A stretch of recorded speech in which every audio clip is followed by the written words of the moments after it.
Aprenda su lugar, vieja estúpida. Esas fueron las últimas palabras que escuché antes de sentir cómo mis cabellos eran arrancados con tanta fuerza que pensé que mi cuero cabelludo se desprendería. Mi yerno Emiliano me arrastró por el pasillo como si fuera un saco de basura. Mis rodillas golpearon el piso de cerámica fría. Sentí el sabor de la sangre en mi boca. Me arrojó dentro de un cuarto pequeño al fondo de la casa. Un cuarto sin ventanas que antes guardaba cajas viejas y herramientas oxidadas. La puerta se cerró con un golpe seco. Escuché la llave girar en la cerradura. Me quedé ahí, en el piso, temblando. No de miedo, de rabia. Me llamo Esperanza Costilla. Tengo 60 años, y durante casi 2 años permití que mi propia hija y su esposo me convirtieran en una prisionera dentro de mi propia casa. Pero esa noche, encerrada en ese cuarto oscuro que olía a humedad y abandono, con el labio partido y el orgullo destrozado, saqué de mi sostén algo que ellos nunca supieron que tenía. Un teléfono celular secreto. Mis manos temblaban mientras escribía un mensaje. Solo una dirección. Solo 3 palabras más. Necesito ayuda urgente. Lo envié a un viejo conocido. 25 minutos después, escuché las sirenas. Y en ese momento, Isela y Emiliano descubrieron con quién se habían metido. Pero para entender cómo llegué a ese cuarto oscuro, con el cabello revuelto y el corazón roto, debo regresar al principio, al día en que todo parecía perfecto, al día en que aún creía que mi hija me amaba. A veces confiamos demasiado en quien no debemos. ¿Tú también te has decepcionado de alguien que amabas? Cuéntame tu historia en los comentarios. Quiero leerte. Hace 3 años, mi vida era completamente diferente. Vivía sola en una casa modesta, pero digna en la colonia Lindavista, al norte de la Ciudad de México. Una casa de 2 plantas con un pequeño jardín donde cultivaba jazmines y bugambilias. Por las mañanas, el aroma del café de olla se mezclaba con el canto de los pájaros. Tenía mi rutina, mis amigas del mercado, mis paseos por el parque los domingos. Trabajé durante 35 años como secretaria ejecutiva en una firma de abogados reconocida. No fue una vida de lujos, pero fue una vida honesta. Cuando mi esposo Rodrigo murió hace 10 años de un infarto fulminante, quedé sola. Isela ya estaba casada, ya tenía su propia familia. O eso creía yo. Mi pensión no era millonaria, pero era suficiente. 7,200 pesos al mes. Una cantidad modesta pero digna que me permitía vivir sin pedirle nada a nadie. Pagaba mis servicios, compraba mi despensa, incluso me daba el lujo de invitar a Isela y a sus 2 hijos a comer cada 15 días. Recuerdo esas comidas con una claridad que duele. Yo preparaba mole poblano, el favorito de Isela desde niña. Ponía la mesa con el mantel bordado que me regaló mi madre. Mis nietos, Sebastián y Valeria, corrían por el jardín mientras yo les preparaba aguas frescas de Jamaica. Isela llegaba con una sonrisa. Me abrazaba. Me decía, «Huele delicioso, mamá. Nadie cocina como tú». Emiliano siempre llegaba tarde, siempre con el ceño fruncido, siempre con el teléfono en la mano. Al principio pensé que era solo estrés del trabajo. Isela me había dicho que él tenía un negocio de refacciones para autos, que las cosas estaban difíciles, que la economía no ayudaba. Yo asentía, yo servía más mole, yo callaba cuando él alzaba la voz para decirle a Isela que la comida estaba demasiado condimentada o que los niños hacían mucho ruido. «Es su carácter, mamá», me decía Isela después, cuando lo disculpaba. «Tú sabes cómo son los hombres cuando tienen presión». Y yo callaba. Siempre he sido de las que callan. Pero hubo un momento en que Isela empezó a visitarme con más frecuencia. Ya no solo los domingos. De repente aparecía entre semana, siempre con alguna excusa. «Mamá, pasaba por aquí y quise saludarte».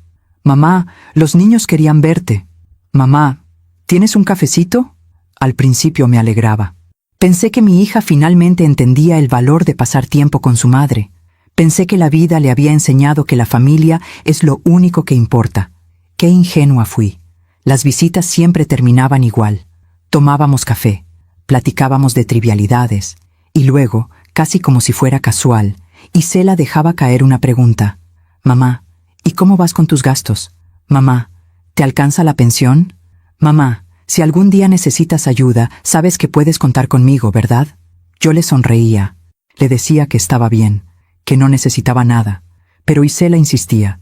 Es que me preocupo por ti, mamá. Estás sola. ¿Y si te pasa algo? ¿Y si te enfermas y no tienes dinero para los medicamentos? Esas palabras se quedaban flotando en el aire como humo. Y aunque yo las apartaba, aunque yo insistía en que estaba perfectamente bien, algo dentro de mí comenzó a sentirse incómodo. Fue en una de esas visitas cuando vi el teléfono de Isela vibrar sobre la mesa. Ella lo tomó rápidamente, demasiado rápidamente. Vi el nombre en la pantalla antes de que ella lo girara. Emiliano, no contestes enfrente de ella. Mi corazón dio un vuelco. Isela se levantó de la mesa. Perdón, mamá, es del trabajo. Regreso en un momento. Salió al jardín. Cerró la puerta corredera de vidrio. Pero yo podía verla a través del cristal. La vi caminar de un lado a otro. La vi gesticular. La vi mirar hacia la cocina, hacia donde yo estaba, con una expresión que no supe descifrar. Cuando regresó, su sonrisa era forzada. Mamá, dijo, sentándose de nuevo frente a mí. Emiliano y yo hemos estado pensando.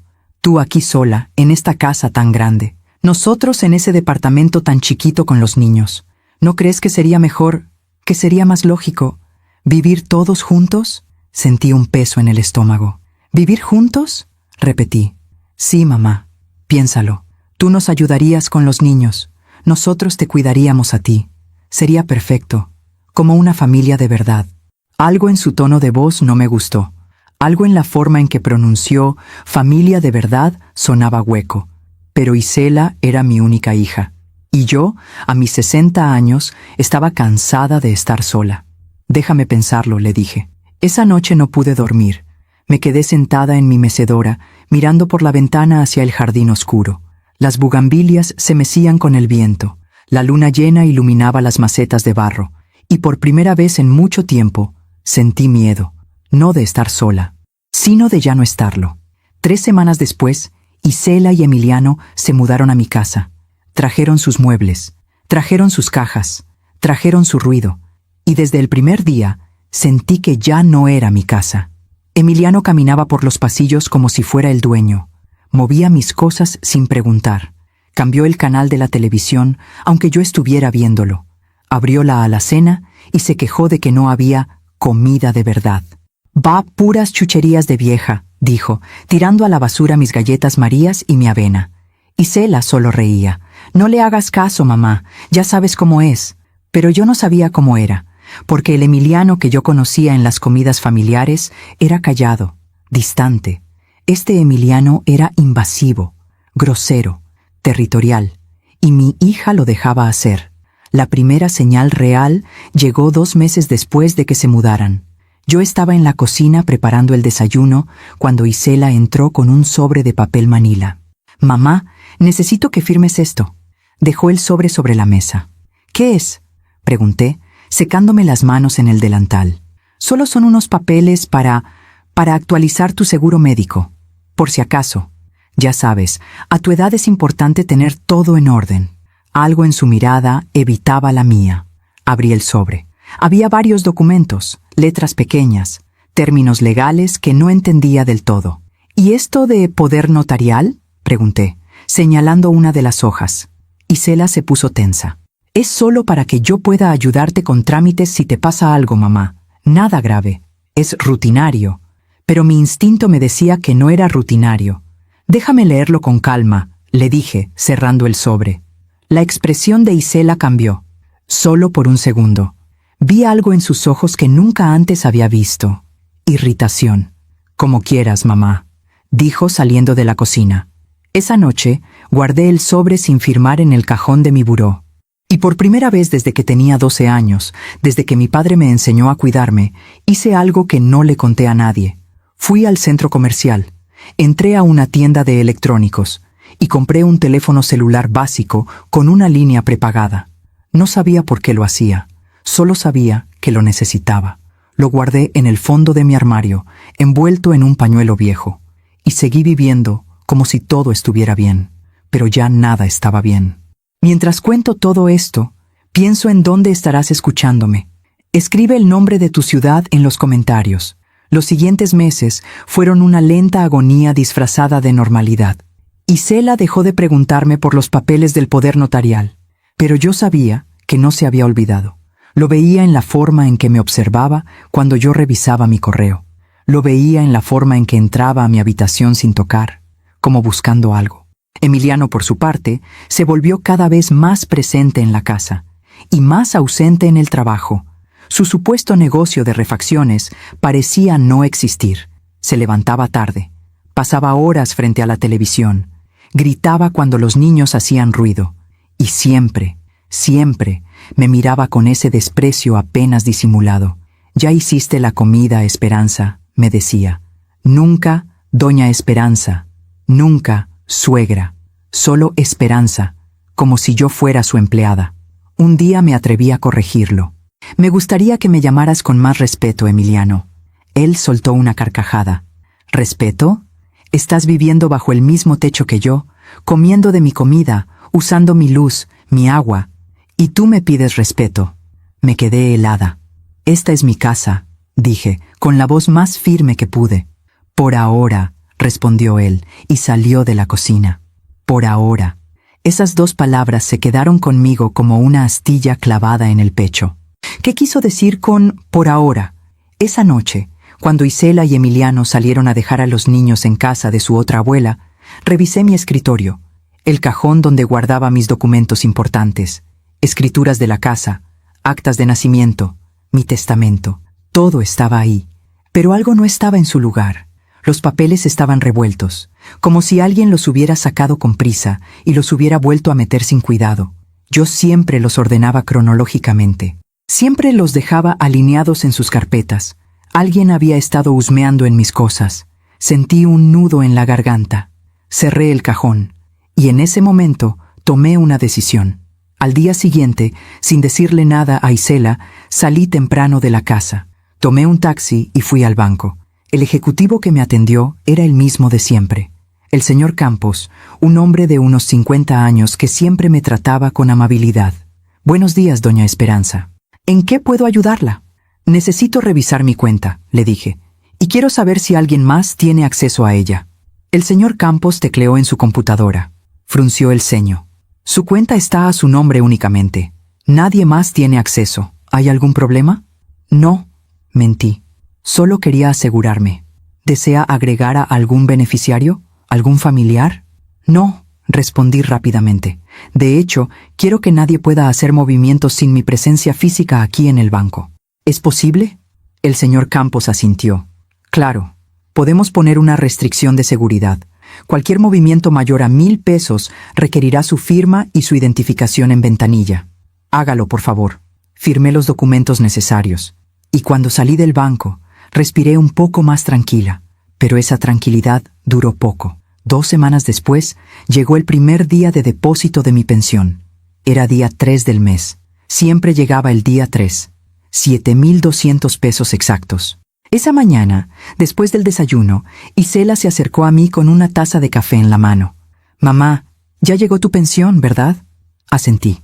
«Perfecto. Necesito que me des 3,000 pesos». La miré sin comprender. «¿Para qué?» «Para la despensa, mamá. Para los servicios. Para los gastos de la casa. Tú vives aquí. Es lo justo». Había algo lógico en sus palabras, pero también algo incorrecto. «Yo compro mi propia despensa», le dije, «y los servicios siempre los he pagado yo». «Pero ahora somos más personas, mamá. Se gasta más luz, más agua, más gas, y Emiliano no está trabajando ahorita. Las cosas están difíciles». Ahí estaba. La verdad, Emiliano no trabajaba, y ahora querían que yo mantuviera a toda la familia. «Isela, mi pensión no alcanza para todos, apenas me alcanza para mí». Mi hija dejó la taza sobre la mesa con un golpe seco. «No puedo creer que seas tan egoísta, mamá. Te estamos cuidando, te estamos dando compañía. ¿Y tú no puedes ayudarnos con un poco de dinero?» «No es un poco de dinero, Isela. Son 3,000 pesos. Es casi la mitad de mi pensión». «¿Y qué? ¿En qué los gastas tú?» «¿En qué, mamá? Aquí no pagas renta. Aquí no pagas casi nada. Eres una malagradecida». Las palabras me dolieron más que cualquier golpe físico. Malagradecida. Mi propia hija me llamó malagradecida en mi propia casa. «Voy a pensarlo», le dije, solo para terminar la conversación. Isela se levantó de la mesa y salió de la cocina sin despedirse. Esa tarde, cuando fui al mercado, sentí una opresión en el pecho que no me dejaba respirar bien. Caminé entre los puestos de frutas y verduras como en automático. Compré jitomates, compré cebollas, compré lo mínimo. Y cuando regresé a casa, Emiliano estaba sentado en mi sillón favorito, mi mecedora, la que mi esposo Rodrigo me regaló en nuestro 20º aniversario. Necesitamos hablar, me dijo, sin siquiera mirarme. Dejé las bolsas del mercado en la mesa de la cocina. ¿De qué? De dinero. Isela me contó que no quieres cooperar con los gastos. No es que no quiera, es que no puedo. Emiliano se levantó de la mecedora, caminó hacia mí, se plantó frente a mí con los brazos cruzados. Mira, Esperanza, las cosas son así. Tú vives aquí porque nosotros te lo permitimos. Esta casa es grande, cuesta mantenerla, y tú tienes una pensión que no te ganaste sola, porque tu esposo también aportó. Así que esa pensión también le corresponde a Isela. Me quedé sin palabras. Mi pensión es mía, logré decir. Tu pensión es de la familia, y aquí la familia somos todos. Así que cada mes vas a dar 3,000 pesos para la casa. No es negociable. ¿Y si no quiero? Emiliano sonrió. Fue una sonrisa fría, calculadora. Entonces vas a tener que buscarte otro lugar donde vivir. Y a tu edad, con lo que cuesta una renta, buena suerte. Se dio la vuelta y salió de la cocina. Yo me quedé ahí, de pie, con las manos temblando. Esa noche no cené. No pude. Me encerré en mi habitación y me senté en la cama. Miré alrededor, las paredes que yo misma pinté de color durazno, la cómoda que compré con mi primer sueldo, las fotografías de Rodrigo, de Isela de niña, de mis padres, todo lo que había construido, todo lo que había cuidado, y ahora me lo estaban quitando. Abrí el armario, saqué el pañuelo viejo del fondo, y desenvolví el teléfono celular secreto. Lo encendí. Tenía batería, y en ese momento, aunque todavía no sabía qué iba a hacer, supe que ese pequeño aparato sería mi salvación. Guardé un número, un solo número, un viejo conocido que no veía desde hacía años, alguien que me debía un favor, alguien en quien podía confiar. No lo llamé, todavía no, pero saber que podía hacerlo me dio un poco de fuerza. 3 días después, Isela entró a mi habitación sin tocar la puerta. Yo estaba doblando ropa. Mamá, necesito tu tarjeta del banco. Levanté la vista. ¿Mi tarjeta? Sí, voy a ir al súper. Necesito comprar despensa. Dame la tarjeta y tu NIP. Isela, yo voy contigo. Compro mi despensa como siempre. No, mamá, ya no. Ahora yo me encargo de todo. Es más fácil así. Dame la tarjeta. No. La palabra salió de mi boca antes de que pudiera detenerla. Isela entrecerró los ojos. ¿Cómo que no? No te voy a dar mi tarjeta. ¿Por qué no? ¿No confías en mí? ¿En tu propia hija? No es eso, Isela. Es que esa tarjeta es mía. Es mi pensión. Y yo la manejo. Mi hija se cruzó de brazos. Tenía la misma expresión de Emiliano. Esa mezcla de desprecio y frialdad. Está bien, mamá. No me la des, pero entonces no esperes que te siga cuidando. Y salió de mi habitación dando un portazo. Los siguientes días fueron un infierno silencioso. Isela dejó de hablarme. Emiliano me ignoraba por completo. Hasta los niños, Sebastián y Valeria, parecían haber recibido instrucciones de mantenerse alejados de mí. Yo comía sola, veía televisión sola, caminaba por mi propia casa como un fantasma, y cada noche, antes de dormir, sacaba el teléfono secreto, lo miraba y pensaba, todavía no, pero pronto. Una tarde, cuando salí al jardín a regar las plantas, encontré algo que me heló la sangre. Mis bugambilias, mis hermosas bugambilias que había cuidado durante años, estaban arrancadas. Alguien las había arrancado de raíz y las había tirado a la basura. Entré a la casa temblando. ¿Quién arrancó mis plantas? Emiliano estaba en la sala viendo televisión. Yo, dijo, sin voltear a verme. Estaban estorbando.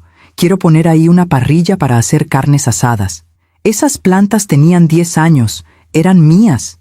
Esta casa es de todos, Esperanza. Ya supéralo. Sentí que algo dentro de mí se rompía. Pero no lloré. Ya no. Porque en ese momento entendí algo muy claro. Esto no era una familia. Esto era una invasión. Y yo necesitaba un plan. Aún me pregunto si hice lo correcto al quedarme callada tanto tiempo. ¿Y tú? ¿Alguna vez has permitido algo por miedo a estar sola? Durante las siguientes semanas, intenté convencerme de que las cosas mejorarían. Me levanté más temprano para preparar el desayuno antes de que Emiliano se despertara. Limpié la casa de arriba a abajo sin que nadie me lo pidiera. Cociné los platillos favoritos de Isela, esperando que eso ablandara su corazón. Pero nada funcionó. Isela seguía distante. Emiliano seguía invasivo. Y yo seguía sintiéndome como una extraña en mi propia casa. El día que cumplí 61 años, desperté con una pequeña esperanza. Pensé que tal vez Isela recordaría, que tal vez habría un pastel, una felicitación, algo.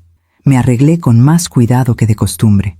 Me puse un vestido color vino que Rodrigo me había regalado años atrás. Me peiné, me maquillé ligeramente. Bajé a la cocina esperando encontrar a mi familia reunida, pero la cocina estaba vacía. Isela y Emiliano se habían ido temprano. Dejaron los platos del desayuno sucios en el fregadero, las sillas desacomodadas, las migajas de pan sobre la mesa. Pasé todo el día sola. Nadie llamó, nadie llegó. A las 8 de la noche, cuando Isela finalmente regresó con los niños, yo estaba sentada en la sala, viendo una película vieja en la televisión. «Hola, mamá», dijo Isela, ni siquiera volteando a verme. «Hola, hija». Esperé. Quizás lo había olvidado, quizás lo recordaría en cualquier momento. Pero Isela subió las escaleras con los niños y cerró la puerta de su habitación. Me quedé ahí, en la sala, con el corazón encogido, y por primera vez desde que Rodrigo murió, lloré. Lloré en silencio, para que nadie me escuchara, para que nadie supiera que mi propia hija había olvidado mi cumpleaños. Esa noche, antes de acostarme, saqué el teléfono secreto. Miré el número guardado, el único contacto que tenía ahí. Mis dedos se quedaron sobre el teclado. Todavía no, me dije. Todavía puedo arreglar esto. Pero en el fondo sabía que nada se iba a arreglar. 2 semanas después, llegó el siguiente depósito de mi pensión. 7,200 pesos, como siempre. Esa mañana, después del desayuno, Emiliano se sentó frente a mí en la mesa de la cocina. «Esperanza, necesitamos hablar». Dejé mi taza de café sobre la mesa. «¿De qué?» «De tu pensión. Ya llegó, ¿verdad?» Asentí. «Bien, entonces dame 4,000 pesos». Me quedé helada. «Dijiste que eran 3,000». «Sí, bueno». Las cosas subieron de precio. Los niños necesitan útiles escolares. Hay que pagar la luz, el gas, el teléfono. 4,000. Emiliano, no puedo darte 4,000 pesos. Necesito ese dinero para mis medicamentos, para mis cosas. Tus medicamentos no cuestan tanto. Deja de hacerte la víctima y dame el dinero. No. La palabra salió firme, más firme de lo que esperaba. Emiliano se levantó de la silla, caminó hacia mí, se inclinó sobre la mesa, acercando su rostro al mío. ¿Sabes qué, Esperanza? Estoy cansado de tus caprichos. Estoy cansado de tu egoísmo. Aquí todos ponemos de nuestra parte, menos tú. Emiliano, esta es mi casa, mi pensión, y yo decido qué hacer con mi dinero. Él soltó una risa seca. Tu casa, tu pensión, tu dinero. ¿Sabes qué pasa con las viejas tercas como tú? Terminan solas, terminan abandonadas en un asilo. ¿Es eso lo que quieres? Sentí un escalofrío recorrerme la espalda. Estás amenazándome. No te estoy amenazando. Te estoy diciendo la verdad. Si no quieres cooperar con esta familia, entonces no eres parte de esta familia. Y las personas que no son parte de la familia, sobran. Se enderezó, me dio la espalda, y antes de salir de la cocina, se detuvo en el umbral de la puerta. Tienes hasta mañana para darme esos 4,000 pesos, o empiezo a buscar asilos. Y salió. Me quedé sentada en la cocina, temblando. No de miedo, de rabia. Pero más que rabia, sentía algo peor. Sentía impotencia. Porque por más que quisiera echarlos de mi casa, por más que quisiera gritarles que se fueran, sabía que no era tan fácil. Eran mi hija, mis nietos, y yo, a pesar de todo, aún los amaba. Esa tarde, cuando Isela llegó de la calle, la esperé en la sala. «Isela, necesito hablar contigo». Mi hija se quitó los zapatos y se dejó caer en el sillón. «¿Qué pasa, mamá?» Emiliano me pidió 4,000 pesos de mi pensión y me amenazó con meterme a un asilo si no se los doy. Esperé alguna reacción. Esperé que Isela se indignara, que defendiera a su madre, que le dijera a su esposo que estaba fuera de lugar, pero Isela solo suspiró. «Ay, mamá, Emiliano no te amenazó, solo está estresado, las cosas están muy difíciles para nosotros». «¿Difíciles? ¿Y para mí no? Esta es mi casa, Isela, mi pensión, no puedo mantener a toda una familia. No te estamos pidiendo que mantengas a toda la familia, solo que cooperes, solo que seas justa». «¿Justa? ¿Justa con quién? ¿Con el hombre que arrancó mis plantas? ¿Con el hombre que me falta al respeto todos los días?» Isela se puso de pie. «Ya estoy cansada de esta conversación, mamá. Siempre eres la víctima. Siempre te quejas. ¿Sabes qué? Emiliano tiene razón. Eres egoísta. Siempre lo has sido».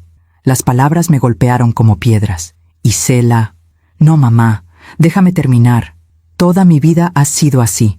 Cuando papá murió, solo pensaste en ti, en tu dolor, en tu soledad. Nunca pensaste que yo también lo había perdido, que yo también estaba sufriendo. Eso no es cierto». «Sí lo es. Y ahora que finalmente tengo una familia y necesito ayuda, tú me das la espalda. Tú me niegas lo único que te pido». «No te estoy negando nada, Isela. Solo te estoy diciendo que no puedo darte 4,000 pesos cada mes. Es demasiado. Entonces dame 2,000, algo. Pero deja de hacerte la mártir». La miré, realmente la miré, y no reconocí a la mujer que tenía enfrente. Esa no era mi hija. Esa no era la niña que yo crié. Esa no era la pequeña Isela que me abrazaba y me decía, «Te amo, mami», antes de dormir. Esa mujer tenía los ojos fríos de Emiliano. Tenía su misma dureza. «Está bien», dije derrotada. «Te daré 2,000 pesos este mes». Isela asintió. «Gracias, mamá. Sabía que entrarías en razón». Y subió las escaleras sin despedirse. Al día siguiente fui al banco. Saqué 2,000 pesos en efectivo. Los puse en un sobre y se los di a Isela. Ella ni siquiera me dio las gracias. Solo tomó el sobre y lo guardó en su bolsa. Esa noche revisé mi estado de cuenta. Me quedaban 5,200 pesos. Tenía que pagar la luz, 800 pesos, el gas, 400 pesos, el teléfono, 300 pesos, mis medicamentos para la presión, 900 pesos y mi despensa. Hice cuentas, una y otra vez. No me alcanzaba, y aún faltaban 20 días para el siguiente depósito. Los días siguientes fueron de una tensión constante. Isela y Emiliano actuaban como si todo estuviera bien, como si yo no les acabara de dar 2,000 pesos, como si yo no estuviera batallando para llegar a fin de mes. Una tarde, cuando fui al súper, tuve que regresar varias cosas al estante porque no me alcanzaba el dinero. La cajera me miró con lástima cuando le pedí que quitara el queso, el jamón y el pollo. «¿Segura, señora?» «Sí, hija, segura». Regresé a casa solo con lo básico: frijoles, arroz, jitomate, cebolla, tortillas. Esa noche, Emiliano se burló de mi cena. «¿Frijoles otra vez, Esperanza? ¿No tienes imaginación?». No le contesté. Solo comí en silencio. Al día siguiente, cuando estaba limpiando mi habitación, encontré algo extraño. Mi joyero estaba abierto. Yo siempre lo mantenía cerrado. Siempre. Lo revisé con el corazón acelerado. Faltaba algo. Mis aretes de oro. Los que Rodrigo me regaló en nuestro aniversario número 15. Los únicos aretes de valor que tenía. Habían desaparecido. Bajé las escaleras corriendo. «¡Isela! ¡Isela!». Mi hija salió de la cocina. «¿Qué pasa, mamá? ¿Por qué gritas?». Mis aretes de oro, ¿los has visto?». Isela se encogió de hombros. «No, mamá, no sé de qué aretes hablas. Los aretes que tu padre me regaló, los que siempre están en mi joyero, han desaparecido». «Pues no sé, mamá. A lo mejor los perdiste. Tú sabes que ya no tienes tan buena memoria». Me quedé helada. «Yo no los perdí. Alguien los tomó». Isela me miró con fastidio. «¿Me estás acusando de algo?». «Yo no dije eso, pero lo estás insinuando. ¿Crees que yo te robé tus aretes?». «Isela, solo pregunto si los has visto».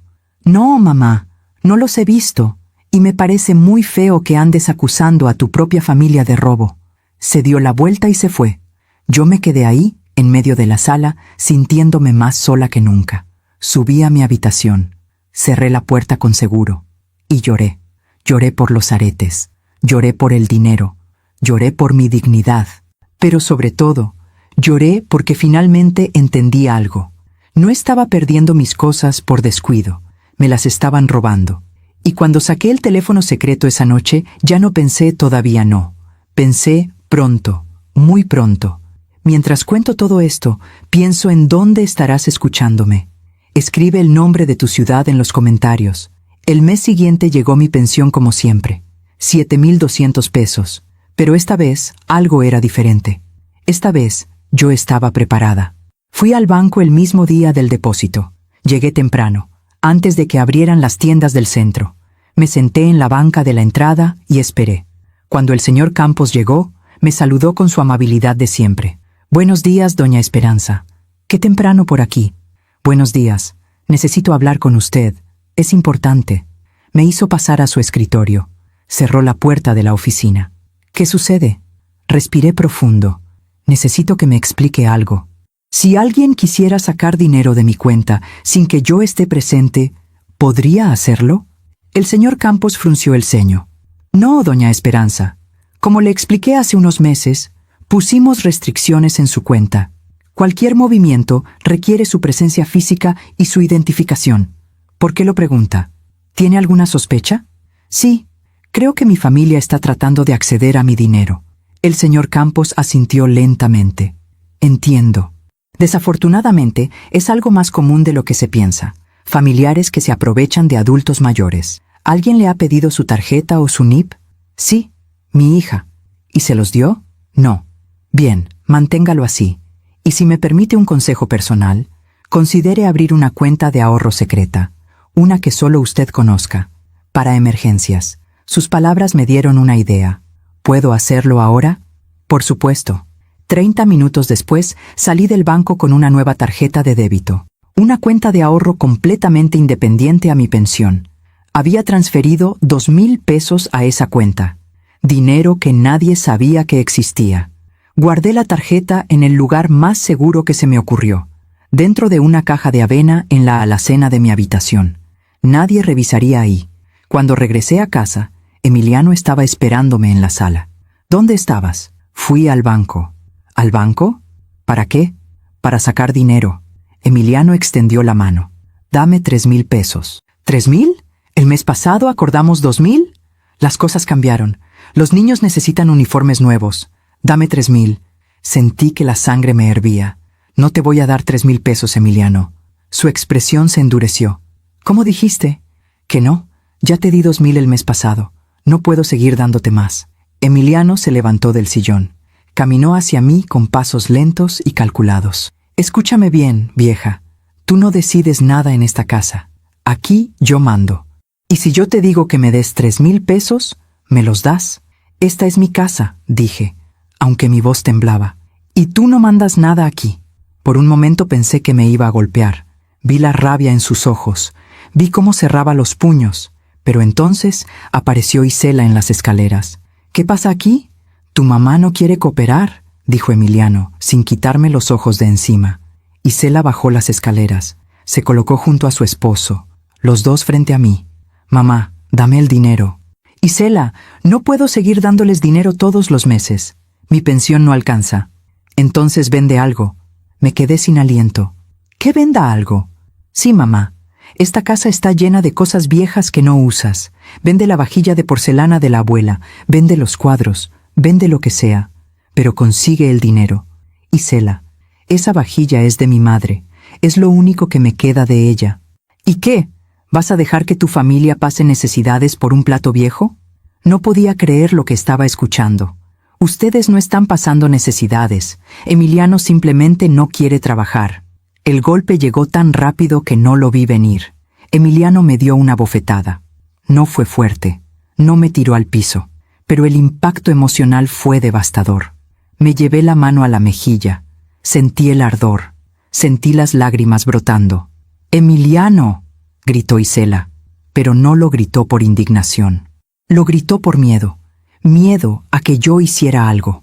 Emiliano me señaló con el dedo. «La próxima vez que me faltes al respeto, no será solo una cachetada, ¿entendiste?». Y subió las escaleras.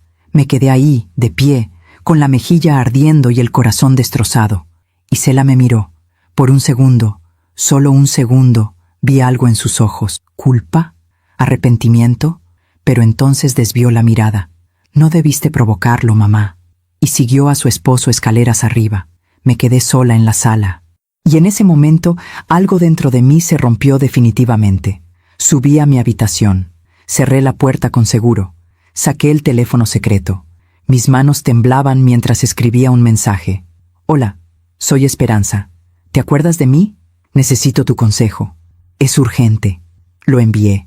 3 minutos después llegó la respuesta. Claro que me acuerdo de ti, Esperanza. ¿Qué sucede? ¿Estás bien? Empecé a llorar mientras escribía. No, no estoy bien. Necesito ayuda. Dime qué necesitas, lo que sea. Por ahora solo necesito saber que puedo contar contigo. ¿Puedo? Siempre has podido. Avísame cuando estés lista para hablar. Estaré aquí. Guardé el teléfono. Limpié mis lágrimas. Y por primera vez en meses sentí que no estaba completamente sola. Los días siguientes fueron de un silencio tenso. Emiliano no volvió a pedirme dinero, pero su presencia era cada vez más agresiva. Azotaba puertas, gritaba a los niños, miraba mis cosas con un desprecio que me helaba la sangre. Una tarde, cuando salí a comprar pan, regresé y encontré mi habitación abierta. Entré con el corazón acelerado. Todo estaba revuelto.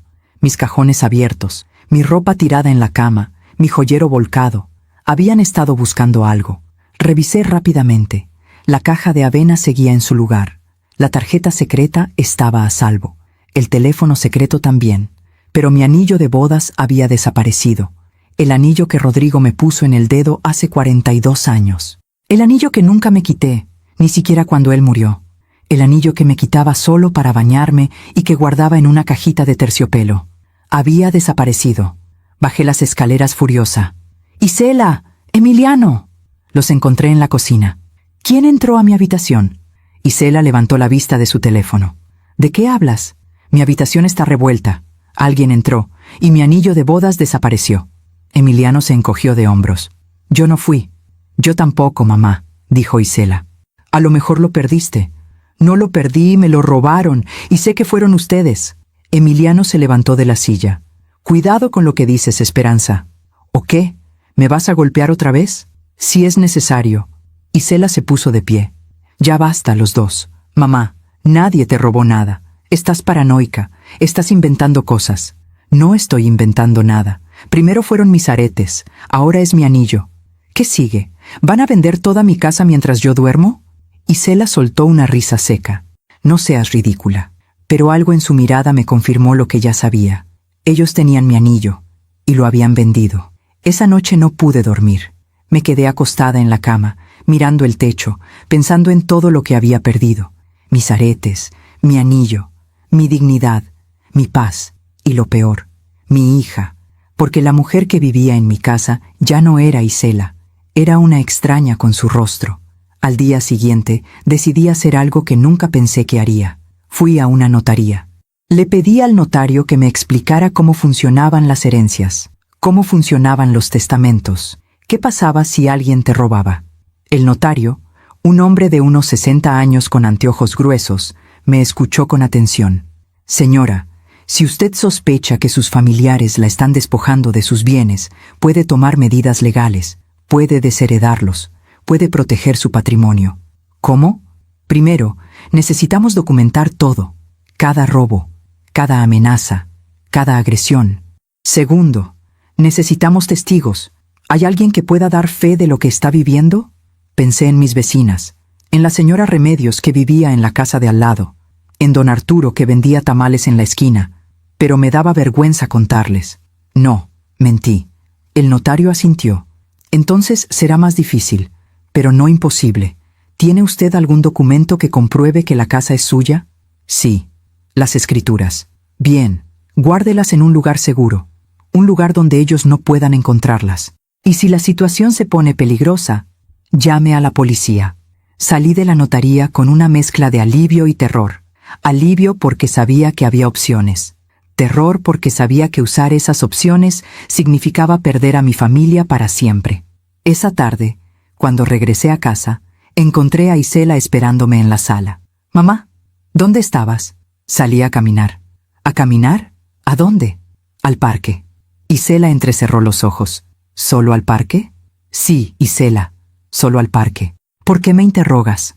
Porque Emiliano te vio salir de una notaría. Sentí que el piso se abría bajo mis pies.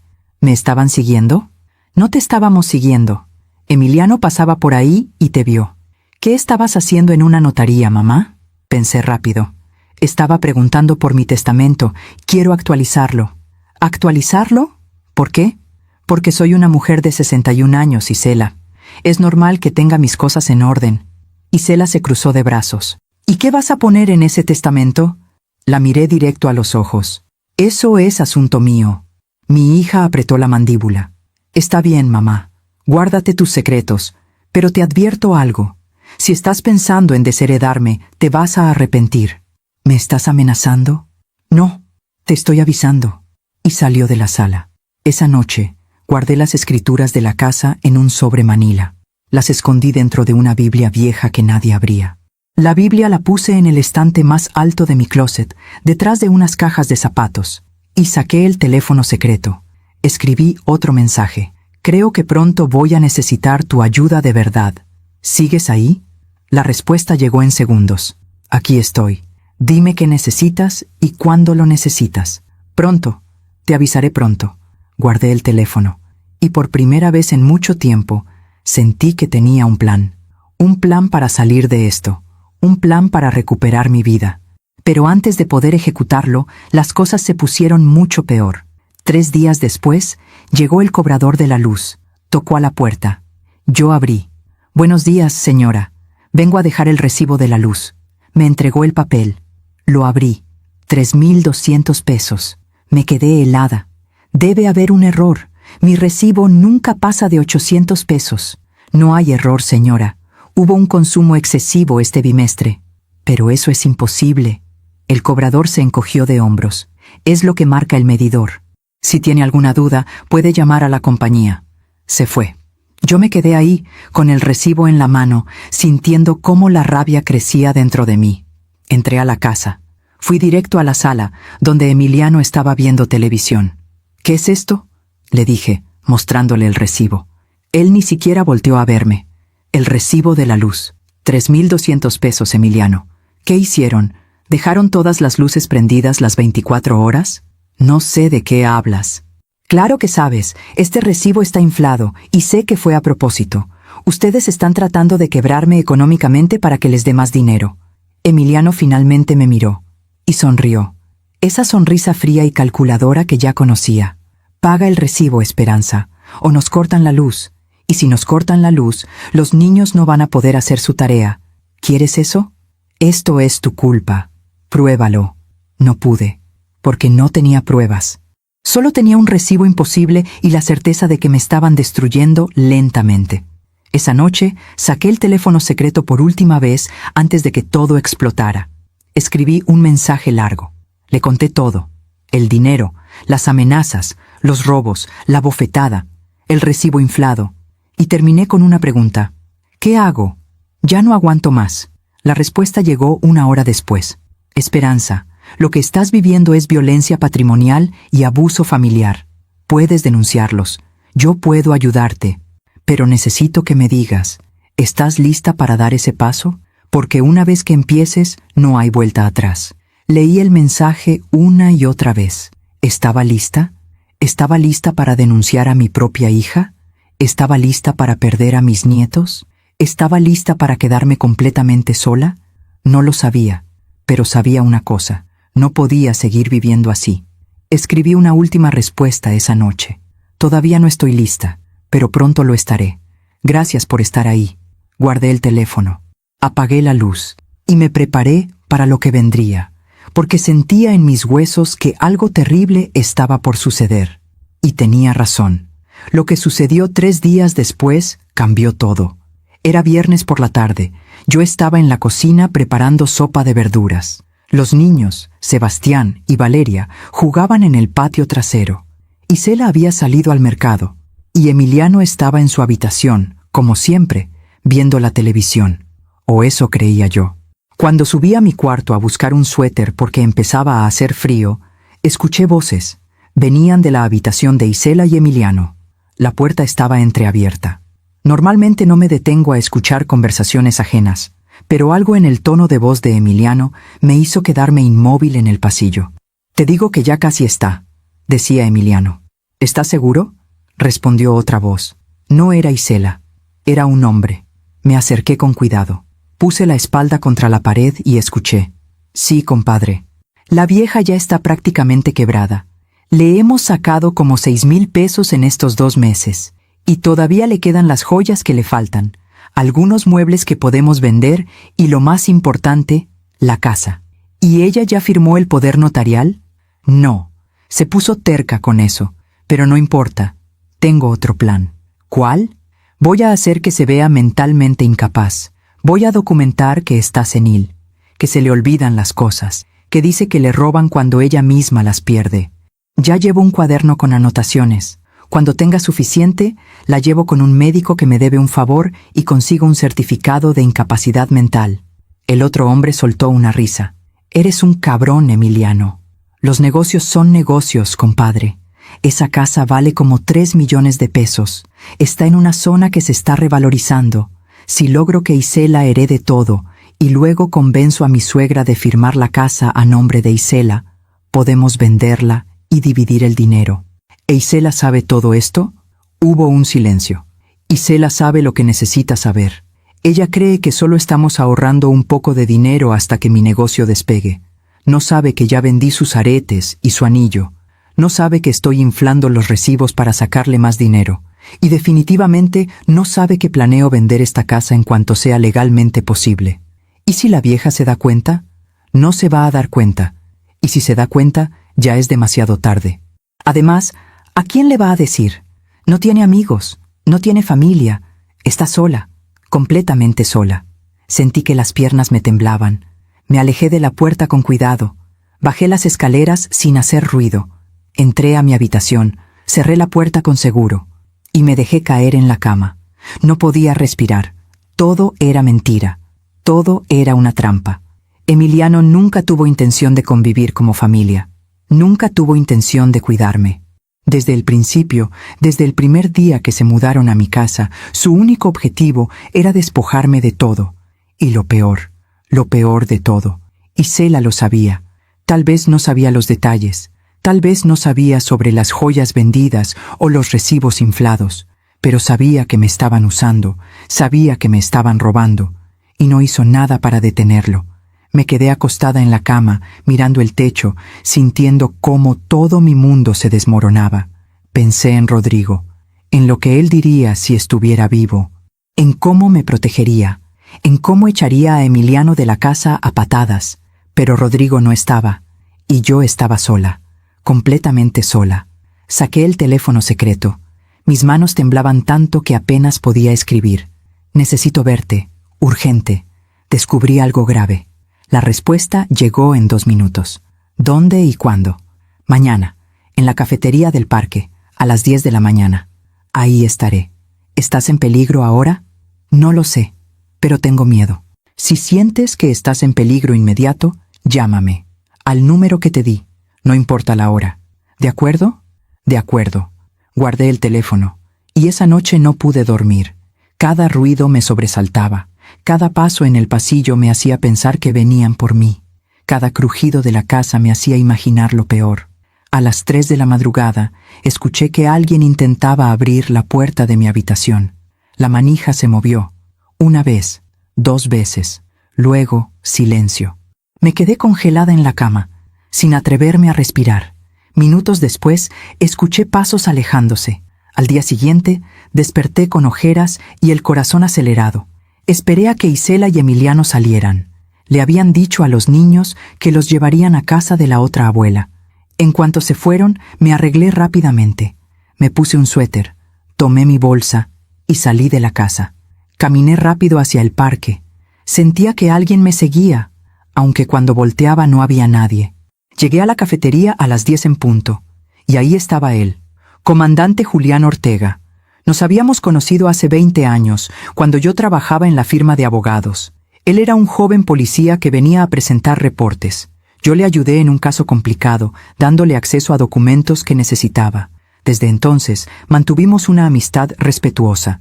Con el tiempo, Julián ascendió, se convirtió en comandante, y ahora era el jefe de policía del sector. Me vio entrar y se levantó de la mesa. Me saludó con un abrazo. Esperanza, hace años que no nos veíamos. Lo sé, Julián. Gracias por venir. Nos sentamos. Él pidió 2 cafés, y yo le conté todo. Desde el principio. Desde el día que Isela me convenció de que vivieran juntos. Desde la primera vez que me pidieron dinero. Desde los robos. Desde la bofetada. Desde el recibo inflado. Y finalmente, le conté lo que escuché ayer. El plan de Emiliano. El certificado de incapacidad mental. La venta de la casa. Julián me escuchó en silencio. Su rostro se fue endureciendo con cada detalle. Cuando terminé, él dejó su taza de café sobre la mesa. Esperanza, lo que me estás describiendo es un delito grave. Es violencia patrimonial. Es fraude. Y si logran hacerte firmar algo bajo coacción o bajo el pretexto de incapacidad mental, también sería despojo. Lo sé, pero no tengo pruebas, Julián. Solo tengo mi palabra. Tu palabra es suficiente para empezar, pero necesitamos documentar todo. ¿Tienes recibos? ¿Mensajes? ¿Algo que demuestre lo que te están haciendo? Pensé rápido. Tengo el recibo de luz inflado. Tengo el estado de cuenta de mi banco, donde se ve que he estado retirando dinero constantemente. Y tengo esto. Saqué mi teléfono personal. Les mostré los mensajes que Isela me había enviado pidiéndome dinero. No eran muchos, pero eran algo. Julián los revisó. Esto ayuda, pero necesitamos más. Necesitamos pruebas concretas de las amenazas, de los robos. ¿Cómo? ¿Puedes grabar conversaciones? Me quedé helada. ¿Grabarlos? Sí. Si Emiliano vuelve a amenazarte o a pedirte dinero, grábalo. Con tu teléfono, sin que se dé cuenta. No sé si pueda. Julián puso su mano sobre la mía. Esperanza, entiendo que tienes miedo. Entiendo que es tu hija. Pero lo que te están haciendo es un crimen. Y si no hacemos algo ahora, van a terminar de despojarte de todo, incluyendo tu casa. Tenía razón.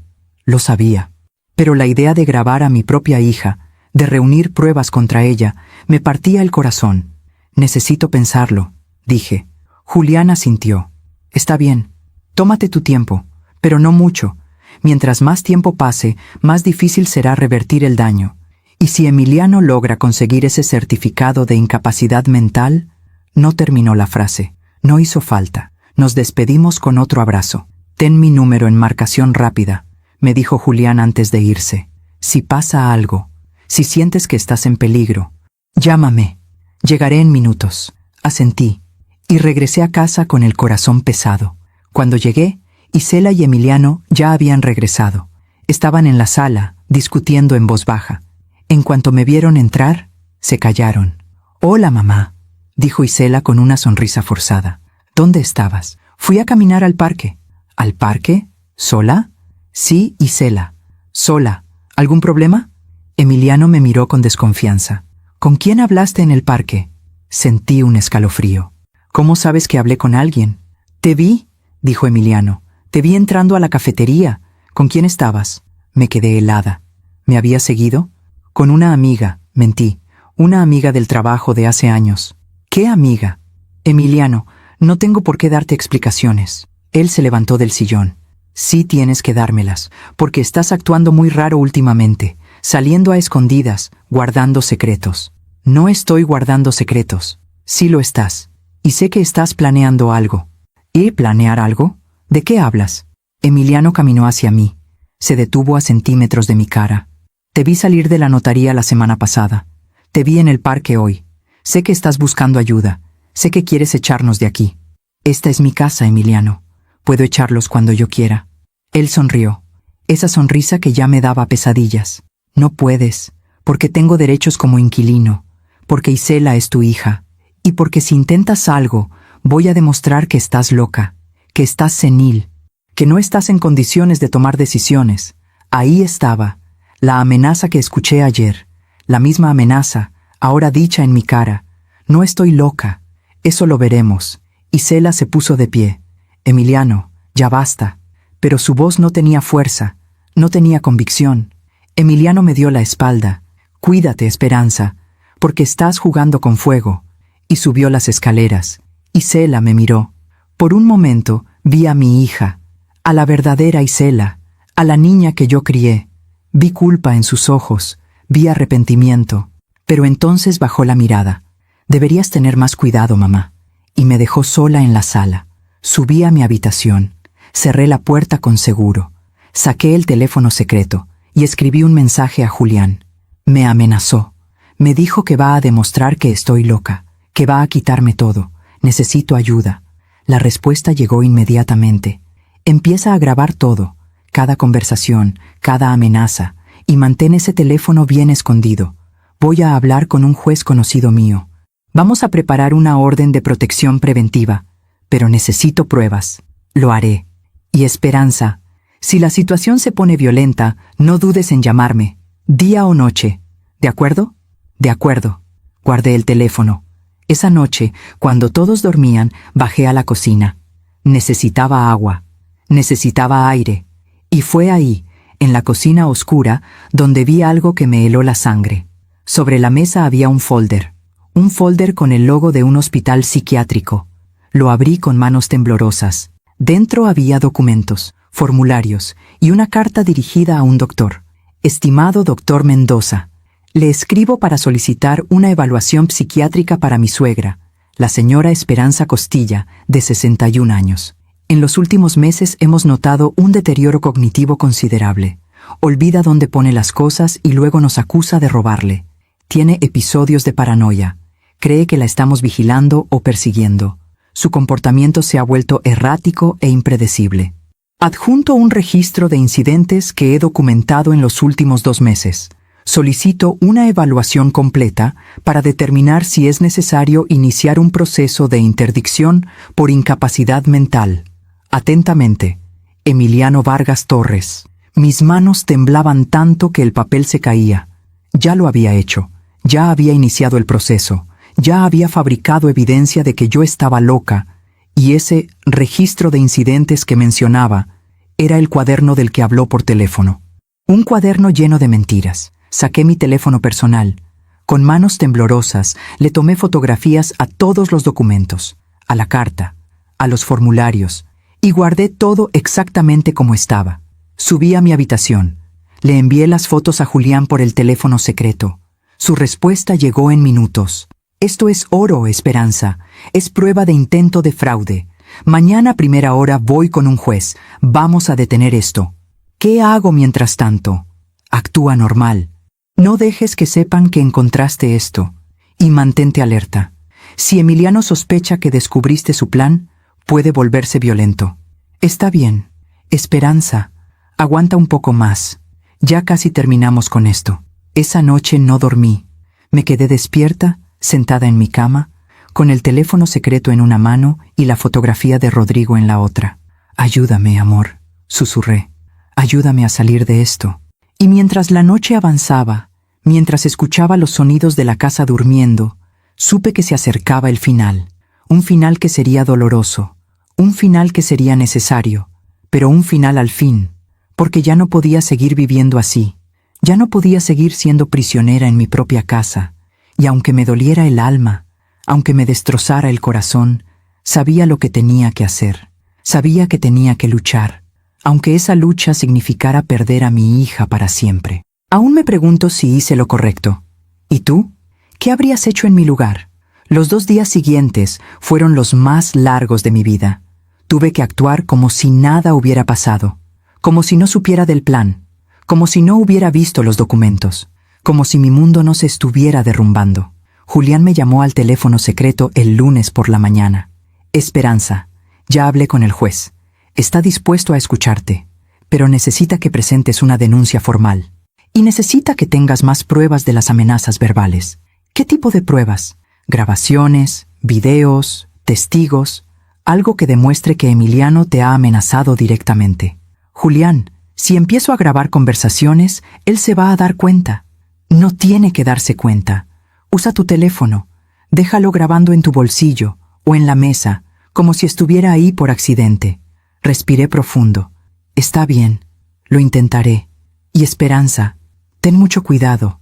Si Emiliano sospecha algo, la situación puede escalar.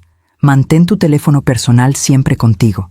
Y si sientes peligro, Márcame de inmediato al número de emergencia que te di. Lo haré. Esa tarde, cuando Emiliano llegó de la calle, yo estaba en la cocina preparando la cena. Entró como siempre, con esa actitud de dueño de todo. Esperanza, necesito hablar contigo. Dejé el cuchillo sobre la tabla de picar. ¿De qué? De dinero. Ya llegó tu pensión de este mes, ¿verdad? Sí. Bien. Necesito 4,000 pesos. Sentí que la sangre me hervía, pero me contuve. Saqué mi teléfono personal del bolsillo del delantal. Lo puse sobre la mesa de la cocina, con la pantalla hacia abajo, como si lo hubiera dejado ahí sin querer. Pero antes, activé la grabadora de voz. Emiliano, ya te he dado dinero los últimos meses, no puedo seguir dándote más. No te estoy pidiendo permiso, te estoy diciendo lo que vas a hacer. ¿Y si me niego? Emiliano se acercó a mí. Su rostro estaba a centímetros del mío. Si te niegas, las cosas se van a poner muy feas para ti, vieja, muy feas. ¿Me estás amenazando? Te estoy advirtiendo. Aquí las cosas se hacen como yo digo. Y si no te gusta, puedes irte. Pero esta casa se queda con nosotros. Esta casa es mía, Emiliano. Está a mi nombre. Él sonrió. Esa sonrisa que ya me daba náuseas. Por ahora. Pero no por mucho tiempo. Ya hablé con un doctor. Ya tengo documentada tu locura. En unas semanas voy a tener un certificado que dice que no estás en condiciones de tomar decisiones. Y entonces, Isela se va a hacer cargo de todo, incluyendo esta casa. Yo no estoy loca. Eso es lo que dicen todos los locos. Se dio la vuelta para salir, pero antes de llegar a la puerta, se detuvo. Ah, y otra cosa. No vuelvas a salir sin avisarnos. No vuelvas a tener reuniones secretas con nadie, porque te estamos vigilando. Y si vuelves a intentar buscar ayuda, te voy a encerrar en tu cuarto y nadie te va a encontrar. Salió de la cocina. Yo me quedé ahí, temblando. Tomé mi teléfono. Detuve la grabación. La escuché. Estaba perfecta. Cada palabra, cada amenaza, todo había quedado grabado. Esa noche le envié el audio a Julián por el teléfono secreto. Su respuesta fue inmediata. Esto es exactamente lo que necesitábamos. Mañana voy con el juez. Con esto y los documentos que fotografiaste, podemos conseguir una orden de alejamiento y empezar el proceso legal contra Emiliano. ¿Estás lista? Miré la pantalla del teléfono. ¿Estaba lista? ¿Estaba lista para destruir a mi familia? ¿Estaba lista para ver a mi hija odiándome? ¿Estaba lista para quedarme completamente sola? Escribí una sola palabra. Sí. Bien. Mañana en la tarde voy a necesitar que vengas a presentar la denuncia formal. ¿Puedes salir de la casa sin que sospechen? Encontraré la manera. Perfecto. Te espero mañana a las 3 de la tarde en la comandancia. Y Esperanza, aguanta un poco más. Ya casi terminamos. Guardé el teléfono. Y esa noche, por primera vez en meses, dormí un poco mejor, porque sabía que había esperanza. Al día siguiente, martes, esperé a que Isela saliera con los niños a hacer unas compras. Emiliano estaba en su habitación viendo televisión. Me arreglé rápidamente, tomé mi bolsa y salí de la casa. Caminé rápido hacia la avenida principal. Tomé un taxi. A la comandancia de policía, por favor. El taxista asintió. 20 minutos después, estaba frente al escritorio de Julián. Él me recibió con un abrazo. ¿Viniste? Bien, siéntate. Me senté. Julián sacó varios documentos. Este es el formato de denuncia. Vamos a acusar a Emiliano de violencia patrimonial, amenazas, despojo y tentativa de fraude. Con las grabaciones y las fotografías de los documentos, tenemos un caso sólido. Empecé a llenar el formato. Con cada línea que escribía, sentía que estaba cavando la tumba de mi relación con mi hija. Pero no me detuve, porque ya no podía seguir viviendo así. Cuando terminé, Julián revisó todo. Perfecto. Ahora voy a pedirle al juez que emita una orden de alejamiento temporal contra Emiliano. Eso significa que no podrá acercarse a ti. La policía lo va a notificar en las próximas horas. ¿Y qué va a pasar con Isela? Julián me miró con tristeza. Esperanza, si Isela estuvo involucrada en el robo de tu pensión o en el plan de Emiliano, ella también puede enfrentar cargos. Pero por ahora nos vamos a enfocar en Emiliano. ¿Ella también te ha amenazado? Pensé en todas las veces que Isela me pidió dinero, en todas las veces que me llamó egoísta, en todas las veces que miró hacia otro lado cuando Emiliano me faltaba al respeto. No directamente, pero fue cómplice. Julián asintió. Entiendo. Vamos paso por paso. Primero sacamos a Emiliano de tu casa, después vemos qué hacemos con Isela. Firmé la denuncia.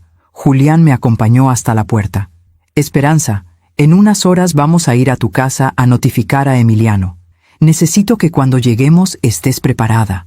Puede ponerse violento, puede gritar, puede intentar intimidarte, pero vamos a estar ahí para protegerte. ¿Y si Isela me odia? Julián puso su mano en mi hombro. Puede que te odie ahora, pero algún día, cuando entienda lo que ese hombre estaba haciendo, te va a agradecer. Y si no lo hace, al menos tú estarás a salvo. Regresé a casa en otro taxi. Cuando llegué, Isela ya había regresado. Estaba en la cocina preparando la comida. Hola, mamá. ¿Dónde estabas? Fui al doctor. ¿Al doctor? ¿Estás enferma? Solo un chequeo de rutina. Isela me miró con desconfianza. ¿Qué doctor? El doctor Ramírez, mi médico de siempre. Mentí con tanta naturalidad que me sorprendí a mí misma. Isela no dijo nada más, pero supe que no me creyó. A las 5 de la tarde escuché las sirenas. Mi corazón empezó a latir como loco. 2 patrullas se estacionaron frente a mi casa. Julián bajó de una de ellas, acompañado de 3 oficiales más. Emiliano salió corriendo de su habitación. ¿Qué carajos pasa? ¿Por qué hay patrullas aquí? Isela salió de la cocina. Mamá, ¿qué está pasando? Yo no dije nada. Julián tocó a la puerta. Emiliano abrió. ¿Quién es usted? Comandante Julián Ortega. ¿Es usted Emiliano Vargas Torres? Sí. ¿Qué quiere? Tengo una orden de alejamiento en su contra. Ha sido acusado de violencia patrimonial, amenazas, despojo y tentativa de fraude contra la señora Esperanza Costilla. Tiene que desalojar esta propiedad inmediatamente. El rostro de Emiliano se puso rojo. ¿Qué? Esto es una locura. No es una locura, señor. Es una orden judicial. Tiene 30 minutos para recoger sus pertenencias personales y abandonar la propiedad. Emiliano se volteó hacia mí. ¿Fuiste tú? ¿Tú hiciste esto? No respondí. Isela se acercó. Mamá, ¿qué hiciste? Finalmente hablé. Lo que debía hacer hace meses. Protegerme. Emiliano caminó hacia mí. Julián se interpuso inmediatamente. Un paso más y lo arresto por desacato. Emiliano apretó los puños. Esto no se va a quedar así, vieja estúpida. Te vas a arrepentir. Ya me escuchó, señor Vargas. Cualquier amenaza adicional será documentada. Ahora, recoja sus cosas. Emiliano subió las escaleras hecho una furia. Isela se quedó ahí, mirándome con una expresión que nunca olvidaré. No era solo enojo, era odio. ¿Cómo pudiste hacerle esto a tu propia familia, mamá? Isela, él te estaba usando. Nos estaba usando a las 2. Vendió mis joyas, infló los recibos, planeaba quitarme mi casa haciéndome pasar por loca. Eso no es cierto. Saqué mi teléfono. Le puse la grabación. Isela escuchó la voz de su esposo. Cada palabra, cada amenaza. Cuando terminó, ella tenía lágrimas en los ojos, pero no eran lágrimas de arrepentimiento, eran lágrimas de rabia. Tú lo provocaste, tú lo obligaste a hacer esto con tu egoísmo. Isela. No, mamá, no quiero escucharte. Elegiste a la policía sobre tu propia familia. Elegiste tu dinero sobre tus nietos. Yo no elegí nada. Emiliano me obligó. Emiliano bajó las escaleras con 2 maletas. Vámonos, Isela. Mi hija lo miró. ¿A dónde vamos a ir? A casa de mi hermano. Por ahora. Isela subió corriendo las escaleras. Empezó a empacar cosas a toda prisa. Yo me acerqué a Julián. No quiero que se lleven a los niños. Julián negó con la cabeza. Esperanza, son sus nietos, pero Isela es la madre. No podemos impedir que se los lleve a menos que haya una orden judicial que lo autorice. Y eso lleva tiempo. ¿Y si no los vuelvo a ver? Entonces tendrás que luchar por ese derecho, pero primero necesitas estar a salvo. 20 minutos después, Isela bajó con los niños. Sebastián y Valeria me miraban confundidos. «Abuela, ¿por qué nos vamos?», preguntó Sebastián. «Porque tu abuela es una mala persona», respondió Isela. Esas palabras me atravesaron como un cuchillo. «Isela, no les digas eso». Es la verdad. Salieron de la casa. Emiliano me lanzó una última mirada llena de veneno. «Esto no termina aquí». Y se fueron. Los vi subir a un carro. Los vi alejarse. Y en ese momento me quedé completamente sola. Julián puso su mano en mi hombro. «Lo hiciste bien, Esperanza. Sé que duele, pero lo hiciste bien. Cerré la puerta y me dejé caer en el piso del recibidor y lloré. Lloré como no había llorado en años, porque había ganado mi casa, pero había perdido a mi hija y a mis nietos, y no sabía si algún día los volvería a ver. Julián se quedó conmigo un rato, me preparó un té, se aseguró de que estuviera bien. Antes de irse, me dejó su número personal. Cualquier cosa, Esperanza, cualquier cosa. Esa noche, caminé por mi casa. La casa que ahora estaba vacía, la casa que ahora era solo mía. Subí a mi habitación, saqué el teléfono secreto, le escribí a Julián. Gracias por todo. No sé qué hubiera hecho sin ti. No tienes que agradecer. Hiciste lo correcto. Descansa. Mañana seguimos con el proceso. Guardé el teléfono. Me acosté en mi cama y miré por la ventana hacia el jardín oscuro, donde alguna vez crecieron mis bugambilias, donde alguna vez jugaron mis nietos, donde alguna vez fui feliz. Y pensé, ¿valió la pena? No lo sabía todavía, pero sabía una cosa. Ya no era una prisionera, ya no vivía con miedo, ya no me iban a robar, ya no me iban a golpear. Y eso, de alguna forma, tenía que valer algo. Los primeros días después de que se fueron extraños. La casa estaba en silencio, un silencio que no había experimentado desde que ellos se mudaron. No había gritos, no había portazos, no había pasos pesados en las escaleras, solo silencio. Y aunque ese silencio debería haberme traído paz, me traía algo más: soledad. Una soledad tan profunda que a veces me sentaba en la sala y me preguntaba si había hecho lo correcto. Julián me llamaba todos los días. ¿Cómo estás, Esperanza? Bien, mentía. ¿Has sabido algo de Isela? No, nada. Y era verdad. Mi hija no había llamado, no había enviado mensajes, no había dado señales de vida. Era como si yo hubiera muerto para ella. Una semana después del desalojo, Julián vino a visitarme. Traía más documentos. Esperanza, tenemos que hablar sobre los siguientes pasos. Nos sentamos en la mesa de la cocina. Emiliano presentó una contrademanda. Dice que tú lo acusaste falsamente, que él nunca te amenazó, que todo fue un malentendido. Pero tengo las grabaciones, tengo las fotografías de los documentos. Lo sé, y eso es lo que nos va a salvar. Pero necesitamos prepararnos para un juicio. Va a ser largo, va a ser difícil y va a ser público. Sentí un nudo en el estómago. ¿Público? Sí, los vecinos van a enterarse. Tal vez los medios. Este tipo de casos a veces atraen atención. No quiero eso. Lo sé, pero es parte del proceso. Y hay algo más que necesito preguntarte. Julián hizo una pausa. ¿Quieres incluir a Isela en la demanda? Me quedé helada. ¿A Isela? Sí, ella también tomó dinero de ti. Ella también fue cómplice del plan de Emiliano, aunque no estuviera al tanto de todos los detalles. Técnicamente, podríamos acusarla también. Cerré los ojos. No. ¿Estás segura? Sí. Isela es mi hija, y aunque me haya hecho daño, no puedo hacerle eso. Juliana sintió lentamente. Está bien. Respeto tu decisión, pero quiero que sepas algo. Isela puede ser llamada como testigo, y dependiendo de lo que diga, ella puede incriminarse a sí misma. Entiendo. ¿Y qué hay de tu testamento? ¿Ya lo modificaste? Esa pregunta me dolió más que cualquier otra. No. Esperanza, necesitas proteger tu patrimonio. Si algo te pasa y tu testamento sigue dejando todo a Isela, Emiliano encontrará la forma de quedarse con tu casa. Tenía razón. Lo sabía. Está bien, voy a modificarlo. Bien. Te voy a dar el contacto de un notario de confianza, alguien que puede ayudarte a redactar un testamento que proteja tus intereses.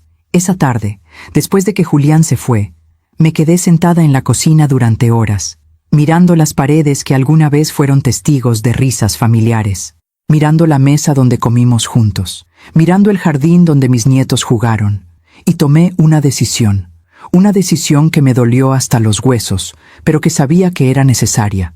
Al día siguiente, fui a la notaría. El notario que Julián me recomendó era un hombre serio pero amable. Se llamaba licenciado Carranza. Señora Esperanza, entiendo que quiere modificar su testamento. Sí. ¿Puede decirme qué cambios desea hacer? Respiré profundo. Quiero desheredar a mi hija. El notario me miró con una mezcla de sorpresa y compasión. ¿Está segura? Desheredar a un hijo es una decisión muy seria. Lo sé, pero mi hija fue cómplice de un plan para despojarme de mi patrimonio. Y aunque no la estoy demandando, no puedo permitir que herede algo que será usado en mi contra. Entiendo. ¿Y a quién desea dejar como heredera? Me quedé en silencio por un momento. A mis nietos, Sebastián y Valeria. Pero con una condición: el dinero quedará en un fideicomiso hasta que cumplan 25 años, y mientras tanto será administrado por alguien de confianza. ¿Quién? El comandante Julián Ortega. El notario tomó notas. Está bien, eso es completamente válido. ¿Y su casa? Mi casa también. Quedará en fideicomiso para mis nietos. Nadie podrá venderla hasta que ellos cumplan la edad y decidan qué hacer con ella. Mientras tanto, si yo fallezco, la casa quedará cerrada o rentada, pero el dinero de la renta irá al fideicomiso. Perfecto. ¿Algo más? Sí. Quiero dejar una carta explicando por qué tomé esta decisión, para que mis nietos, cuando crezcan, entiendan que no fue por odio, fue por protección. El notario asintió. Podemos hacer eso. Pasé las siguientes 2 horas redactando mi nuevo testamento, y cuando terminé de firmarlo, sentí un peso enorme saliendo de mis hombros. No era venganza, era protección, pero también era una despedida, porque sabía que Isela, cuando se enterara, nunca me perdonaría. Esa noche, escribí la carta para mis nietos. La escribí con lágrimas cayendo sobre el papel. Queridos Sebastián y Valeria, si están leyendo esto, es porque ya no estoy con ustedes, y probablemente su mamá les ha dicho cosas terribles sobre mí. Probablemente les ha dicho que yo los abandoné, que yo elegí mi dinero sobre mi familia, pero quiero que sepan la verdad. Yo los amé desde el primer día, los amé con cada fibra de mi ser. Y cuando tuve que tomar la decisión de alejar a su papá de mi vida, fue la decisión más difícil que he tomado.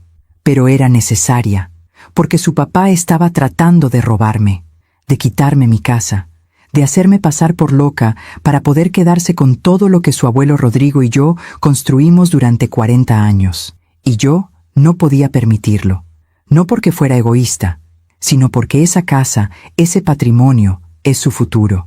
Es lo que yo quiero dejarles a ustedes. Su mamá cometió el error de elegir a un hombre que no la merecía. Un hombre que la usó, que nos usó a todos. Y aunque eso me parte el corazón, no puedo cambiar el pasado. Solo puedo proteger su futuro. Por eso, esta casa es de ustedes. Este dinero es de ustedes. Y espero que cuando sean mayores, entiendan que cada decisión que tomé fue pensando en ustedes.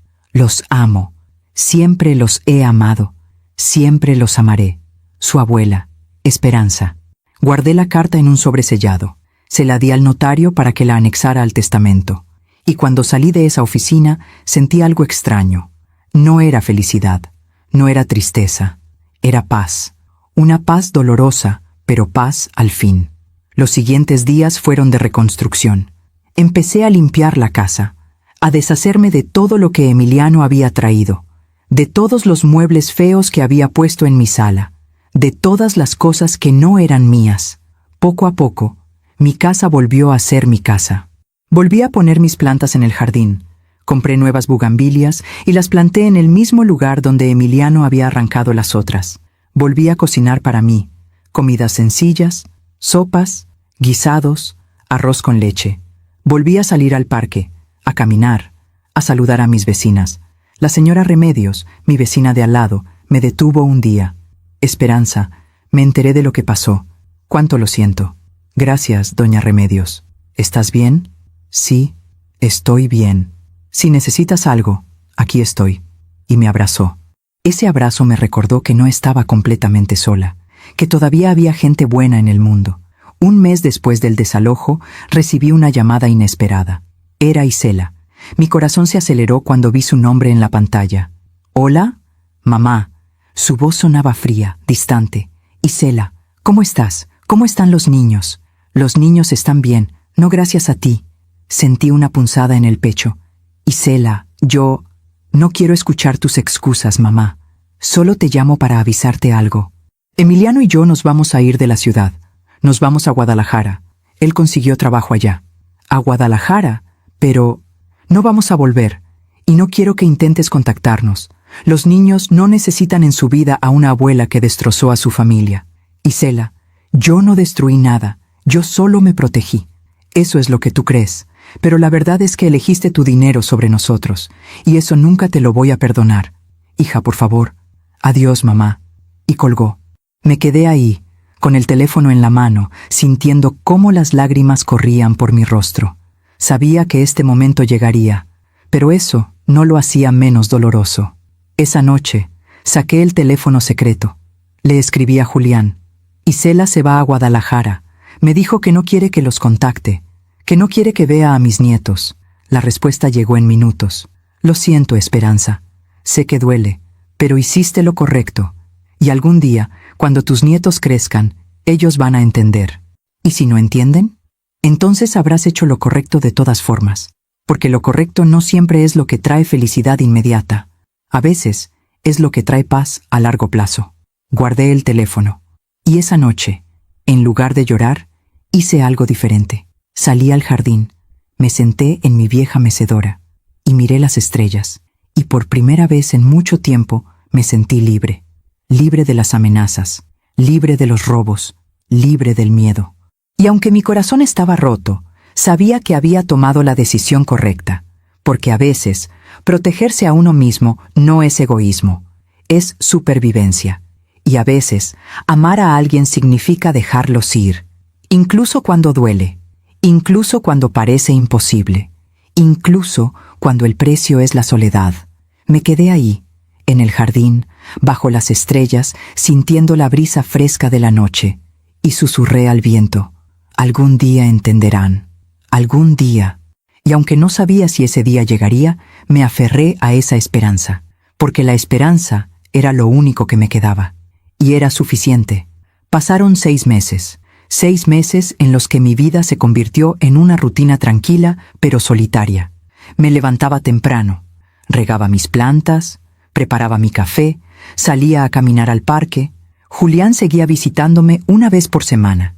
Se había convertido en algo más que mi abogado o mi protector. Se había convertido en mi amigo. ¿Cómo te sientes, Esperanza? Mejor, cada día un poco mejor. Y era verdad. Poco a poco, el dolor se fue convirtiendo en aceptación. La rabia se fue convirtiendo en paz. Aprendí a vivir sola sin sentirme sola. Retomé mis clases de tejido en el centro comunitario. Hice nuevas amigas. La señora Remedios y yo nos volvimos muy cercanas. Tomábamos café juntas los martes. Íbamos a misa los domingos. Mi pensión seguía llegando puntualmente cada mes. Y ahora, todo ese dinero era solo mío. Podía gastarlo como yo quisiera, sin presiones, sin amenazas. Por primera vez en años me compré ropa nueva, me corté el cabello, me hice un tratamiento facial. Empecé a parecerme otra vez a la mujer que solía ser antes de que Emiliano e Isela entraran a mi vida. El juicio contra Emiliano avanzaba lentamente. Julián me mantenía informada de cada paso. Emiliano contrató un abogado. Sigue insistiendo en que todo fue un malentendido, pero las pruebas hablan por sí solas. Es solo cuestión de tiempo. ¿Cuánto tiempo? Unos meses más, tal vez un año. Estos procesos son lentos. Está bien, puedo esperar. Y podía, porque ya no vivía con miedo, ya no vivía esperando que alguien me robara o me amenazara. Vivía en paz. Fue en el 8º mes cuando recibí la primera noticia. Julián llegó a mi casa con una expresión seria. Esperanza, tengo que contarte algo. ¿Qué pasó? Isela y Emiliano. Las cosas no les están yendo bien en Guadalajara. Me senté en el sillón. ¿Qué quieres decir? Julián sacó su teléfono. Me mostró una publicación de redes sociales. Era de una conocida mutua de Isela, una prima lejana. La publicación decía: qué triste ver cómo algunas personas destruyen sus vidas por seguir a la persona equivocada. Isela siempre fue tan trabajadora y ahora mira en lo que se convirtió. No entiendo, dije. Hice algunas llamadas, explicó Julián. Emiliano nunca consiguió trabajo en Guadalajara. Mintió. Se fueron allá sin nada, sin ahorros, sin plan. ¿Y qué pasó? Están viviendo en un cuarto rentado en una zona muy humilde. Isela tuvo que conseguir trabajo limpiando casas. Emiliano sigue sin trabajar. Y al parecer, su relación está destruida. Pelean constantemente. Los vecinos se quejan del ruido. Sentí un nudo en el estómago. No era satisfacción lo que sentía, era tristeza, porque aunque Isela me había hecho tanto daño, seguía siendo mi hija. ¿Y los niños? Los niños están bien, hasta donde sé. Van a la escuela. Pero están viviendo en condiciones muy diferentes a las que tenían aquí. Me quedé en silencio. Esperanza, sé que esto debe ser difícil para ti. Lo es, pero no porque disfrute su sufrimiento. Es difícil porque me duele verlos así, aunque me hayan lastimado. Julián asintió. Eso habla bien de ti. 2 meses después llegó la segunda noticia. Esta vez fue la señora Remedios quien me la dio. Esperanza, ¿te enteraste? ¿De qué? De Emiliano. Lo arrestaron en Guadalajara. El corazón se me aceleró. ¿Lo arrestaron? ¿Por qué? Por intentar vender joyas robadas. Al parecer, le robó a la señora para la que Isela trabajaba limpiando. Entró a la casa cuando no había nadie y se llevó un joyero completo. Pero la señora tenía cámaras de seguridad. Me llevé la mano a la boca. Dios mío. Sí, y cuando la policía fue a buscarlo, encontraron más joyas en su cuarto. Joyas que no podía explicar de dónde había sacado. Mis joyas, las que me robó hace meses. Llamé a Julián de inmediato. «Julián, ¿ya te enteraste de lo de Emiliano?» «Sí, me acaban de informar.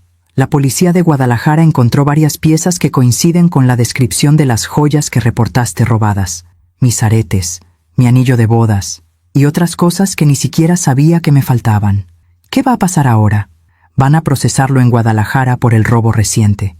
Pero una vez que termine ese proceso, será extraditado aquí para enfrentar los cargos que ya tenemos contra él.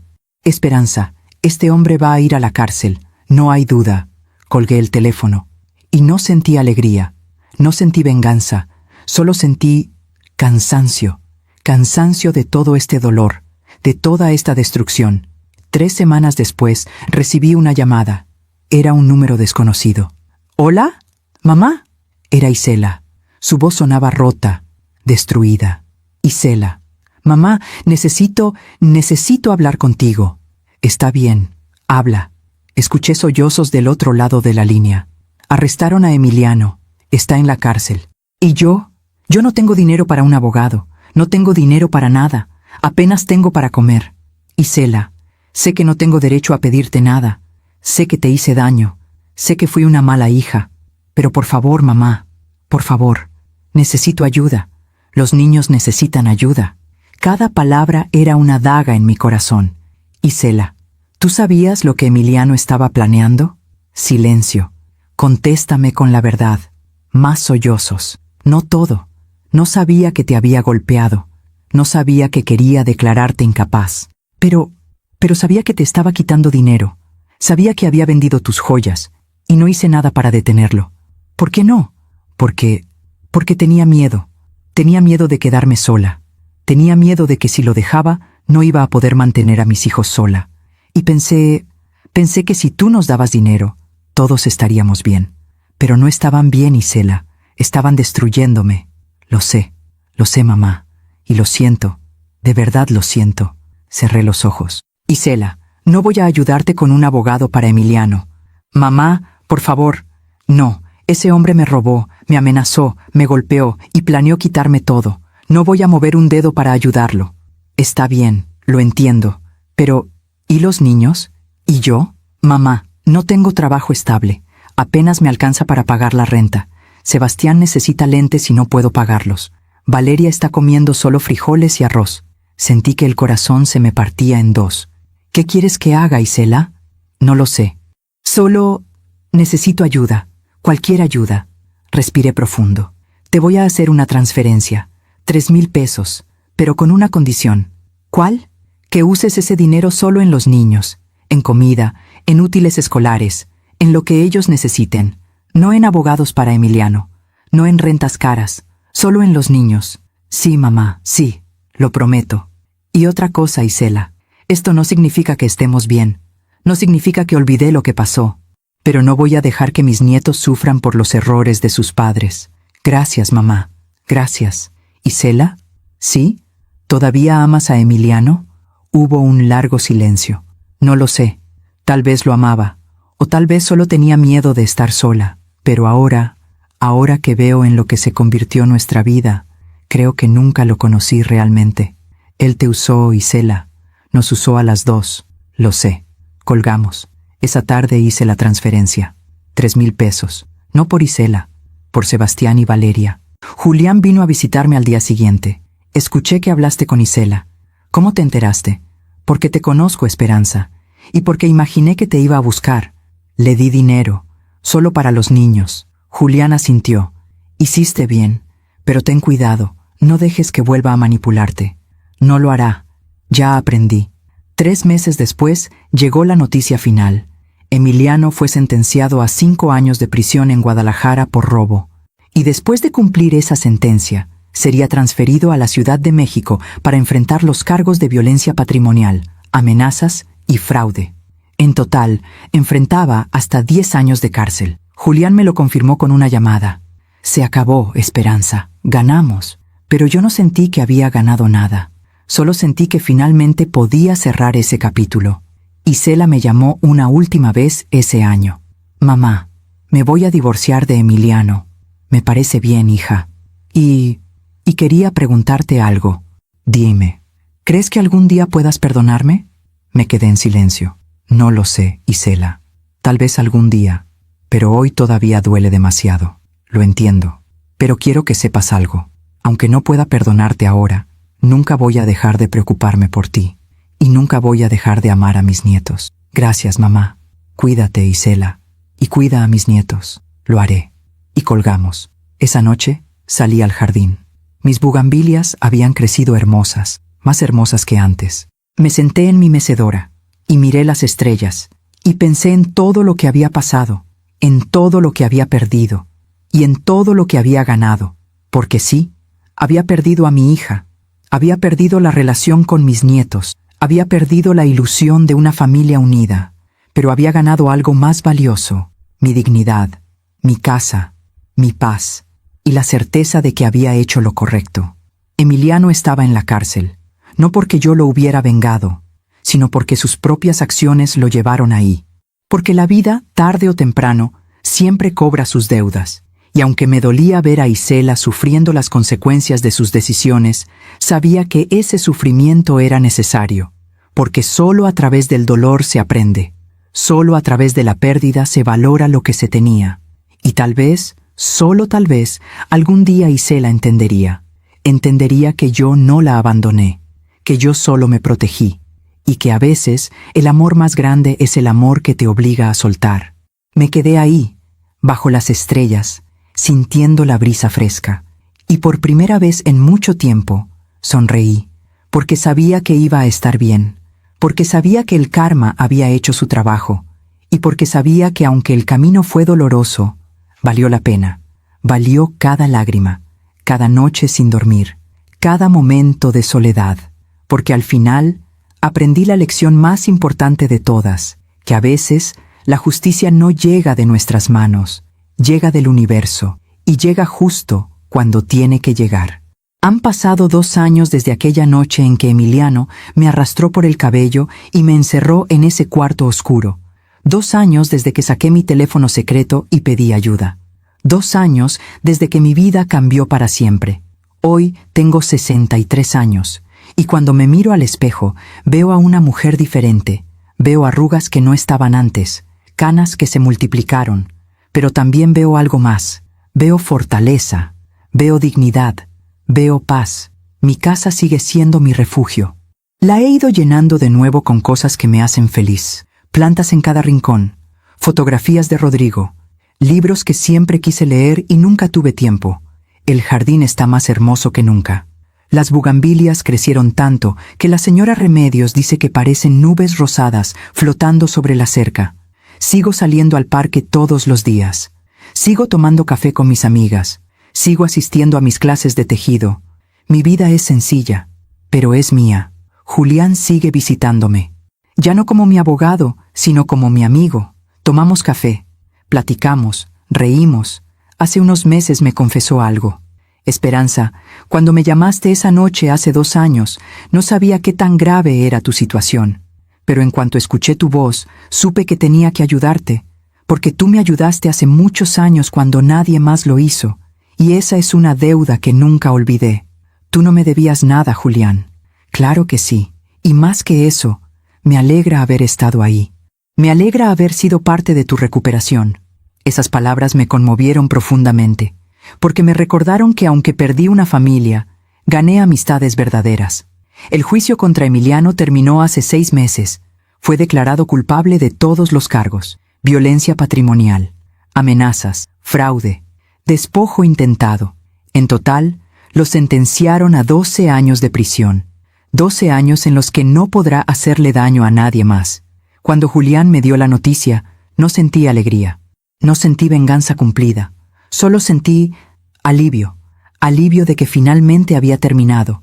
Mis joyas fueron recuperadas. Mi anillo de bodas, mis aretes de oro, todo. Cuando me los devolvieron, lloré. No porque fueran valiosos, sino porque representaban memorias, momentos con Rodrigo, pedazos de una vida que pensé que había perdido para siempre. Ahora los guardo en una caja de seguridad en el banco. Ya no los uso, pero saber que están ahí, a salvo, me da tranquilidad. Isela y yo hablamos cada 2 o 3 meses. No es una relación cercana. Todavía hay demasiado dolor, demasiadas heridas que no han sanado, pero es algo. Ella sigue en Guadalajara. Consiguió un trabajo estable en una tienda departamental. Nada lujoso, pero suficiente para mantener a sus hijos. Se divorció de Emiliano hace 1 año. Dice que fue la mejor decisión de su vida. Mamá, tenías razón, me dijo en nuestra última llamada. Ese hombre me destruyó nuestra familia. Y lo peor es que yo lo permití. Lo importante es que ya saliste de ahí, hija. Sí, pero perdí tanto en el camino. Te perdí a ti. Perdí tu confianza. Perdí años de mi vida. Todavía eres joven, Isela. Todavía puedes reconstruir. Lo estoy intentando, mamá. De verdad lo estoy intentando. Y yo le creo, porque aunque todavía no puedo perdonarla completamente, veo en ella un cambio. Veo arrepentimiento genuino. Veo crecimiento. Y eso me da esperanza. Mis nietos, Sebastián y Valeria, ahora tienen 11 y 9 años. Hablo con ellos por videollamada 1 vez al mes. Isela me lo permite. Al principio, las conversaciones eran incómodas. Los niños me veían con desconfianza, con la historia que Isela les había contado durante meses. Pero poco a poco, esa desconfianza se fue desvaneciendo. Ahora me cuentan de la escuela, de sus amigos, de sus sueños. Sebastián quiere ser veterinario. Valeria quiere ser maestra. Les digo que estoy orgullosa de ellos, que los amo, que siempre voy a estar aquí si me necesitan. Y aunque no puedo abrazarlos, aunque no puedo verlos crecer de cerca, al menos puedo estar presente en sus vidas de esta manera. El testamento que modifiqué hace 2 años sigue vigente. Todo lo que tengo será de ellos cuando yo ya no esté. La casa, los ahorros, todo. Y la carta que escribí sigue guardada en la notaría, esperando el día en que ellos la lean, esperando el día en que entiendan. A veces, cuando estoy sola en la casa, me pregunto si tomé las decisiones correctas, si debí haber sido más paciente con Isela, si debí haber dado más oportunidades. Pero entonces recuerdo esa noche, recuerdo el dolor del cabello siendo arrancado, recuerdo el sabor de la sangre en mi boca, recuerdo el miedo de estar encerrada en ese cuarto oscuro, y sé que no tuve opción, que lo que hice fue supervivencia, no venganza, no egoísmo, supervivencia. Y si tuviera que hacerlo de nuevo, tomaría las mismas decisiones, porque aprendí algo muy importante en estos 2 años. Aprendí que amarse a uno mismo no es egoísmo. Aprendí que poner límites no es crueldad. Aprendí que proteger tu paz es un acto de amor propio. Y aprendí que a veces, la familia que eliges es más fuerte que la familia de sangre. La señora Remedios se ha convertido en la hermana que nunca tuve. Julián se ha convertido en el hijo que Isela no pudo ser. Mis amigas del tejido se han convertido en mi red de apoyo. Y aunque extraño lo que pudo haber sido, estoy agradecida por lo que es. Hace unas semanas, mientras regaba las bugambilias, encontré algo enterrado en la tierra. Una pequeña cajita de metal oxidada. La abrí con cuidado. Dentro había una fotografía vieja, una fotografía de Isela cuando tenía 5 años. Estaba en el jardín, sonriendo, con las manos llenas de tierra, plantando flores conmigo. Me quedé mirando esa fotografía durante mucho tiempo y lloré. Lloré por la niña que fue. Lloré por la mujer en la que se convirtió. Lloré por todo lo que se perdió en el camino. Pero también sonreí, porque esa niña de la fotografía todavía existe en algún lugar. Y tal vez, solo tal vez, algún día volverá. Guardé la fotografía en mi habitación, en un marco pequeño sobre mi buró, para recordarme que aunque las personas cambian, el amor no desaparece, solo se transforma. Anoche tuve un sueño. Soñé con Rodrigo. Estábamos en el jardín. Él estaba plantando bugambilias. Yo estaba preparando café de olla, y me dijo algo que me quedó grabado al despertar. Hiciste bien, amor. Estoy orgulloso de ti.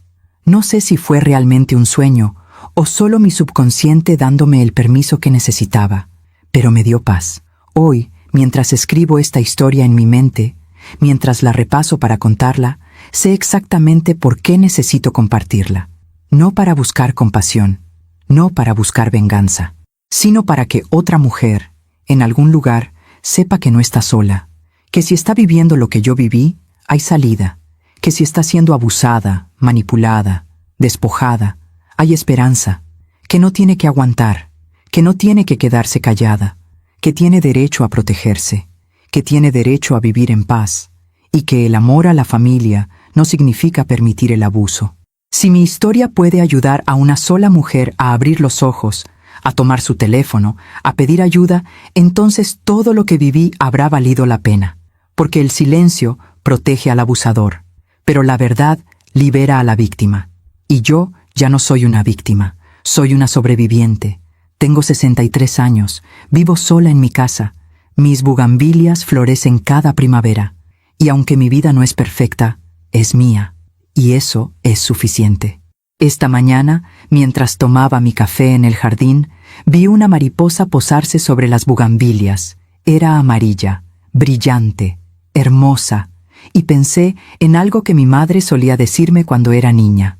Las mariposas son las almas de nuestros seres queridos que vienen a visitarnos. No sé si creo en eso, pero me gusta pensarlo. Me gusta pensar que Rodrigo vino a verme. Me gusta pensar que está orgulloso.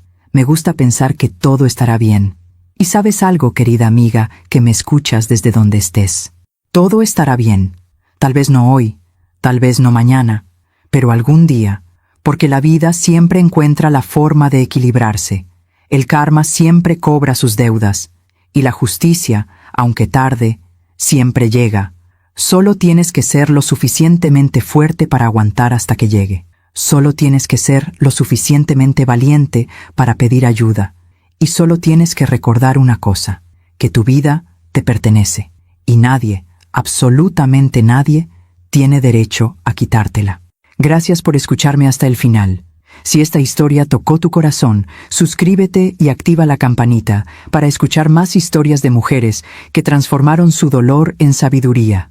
Cada día, una mujer, una lección de vida. Comparte esta historia con alguien que amas. A veces, una historia así puede cambiar todo un día. Que Dios te bendiga y hasta la próxima.